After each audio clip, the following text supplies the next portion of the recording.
Assalamualaikum warahmatullahi wabarakatuh. Di sini Hikari mau mempresentasikan kronologi pergerakan militer Jepang dalam Perang Dunia II, yaitu sekitar mulai tahun 1940 hingga 1945. Nah, pertama itu tahun 1940 itu serangan 100 resimen. Ya, jadi ini merupakan perang Tiongkok-Jepang yang kedua. Jadi sebelumnya udah pernah perang juga. Tempatnya ada di Tiongkok. Ini itu operasi militer besar yang dilancarkan oleh Tentara Revolusioner Nasional Partai Komunis Tiongkok. Ini terjadi sekitar bulan Agustus hingga Desember. Kalau menurut pemahaman Hikari, sepertinya ini tuh pada zaman dahulu ada wilayah Tiongkok, wilayah Jepang yang ingin direbut oleh Tiongkok begitu. Nah, kalau ini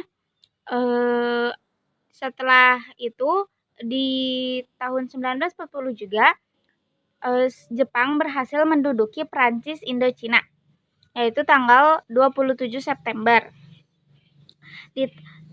Ditandai dengan fakta tripartit membentuk blok poros, yaitu blok poros itu terdiri dari Nazi Jerman, Italia, dan Jepang.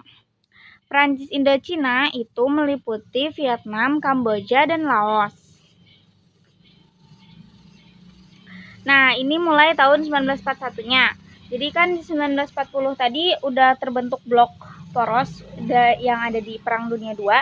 Nah, ini kemudian tanggal 13 April Jepang dan Uni Soviet menandatangani Fakta Non-Agresi. Fakta itu artinya semacam perjanjian ya.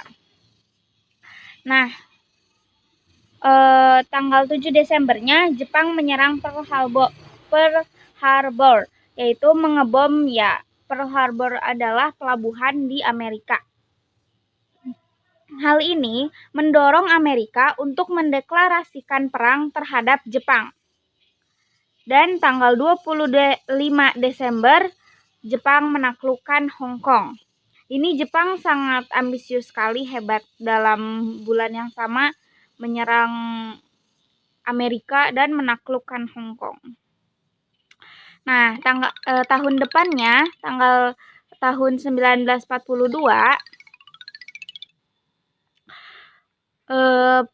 pertama tanggal 15 Februari Singapura menyerah kepada Jepang. 4 hari kemudian Jepang mengebom Australia. Kemudian tanggal 8 Mei pasukan Amerika di Filipina menyerah. Dan tanggal 8 Juni Jepang kalah di Battle of Midway, perang di Midway. Nah, bisa dilihat ini Februari ke Mei itu memiliki rentang waktu yang cukup jauh. Sebenarnya terjadi banyak peperangan gitu di sekitar Samudra Hindia, Pasifik seperti itu. Nah, tahun 1943 terjadi dua peristiwa penting, yaitu Jepang kalah di Battle of Tarawa. Dan 9 Februarinya juga Amerika menang di Battle of Guadalcanal. Jadi bisa dilihat ini tuh sebenarnya dua-duanya Jepang kalah gitu. Setelah tahun sebelumnya Jepang mengalami kemenangan, mulai tahun 1943 ini Jepang mengalami kekalahan.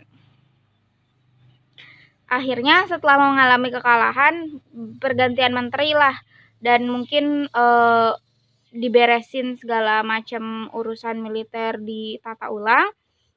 Yaitu oleh Kuniaki Kaiso yang naik dan Tojo mundur.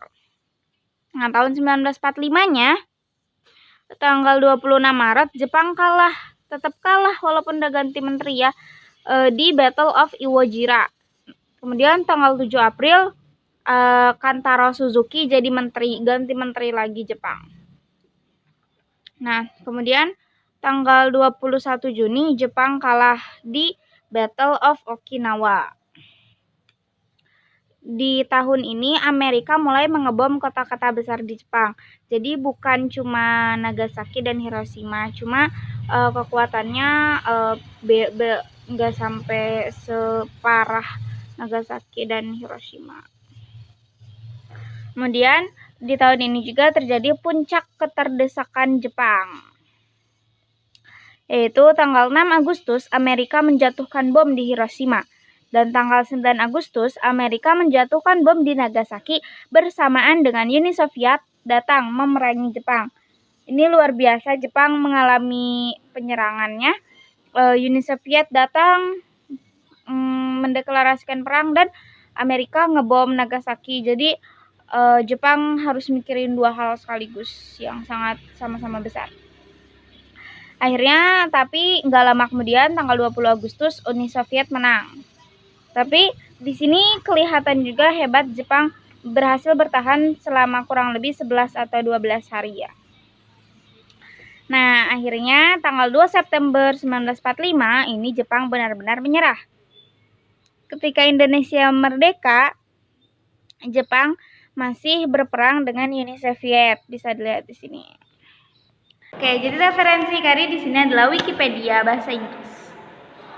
Ya, gitu. Terima kasih. Sekian dari Kari. Wassalamualaikum warahmatullahi wabarakatuh.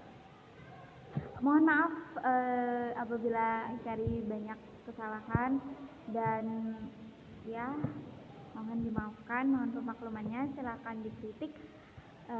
Terima kasih atas perhatiannya. Wassalamualaikum warahmatullahi wabarakatuh.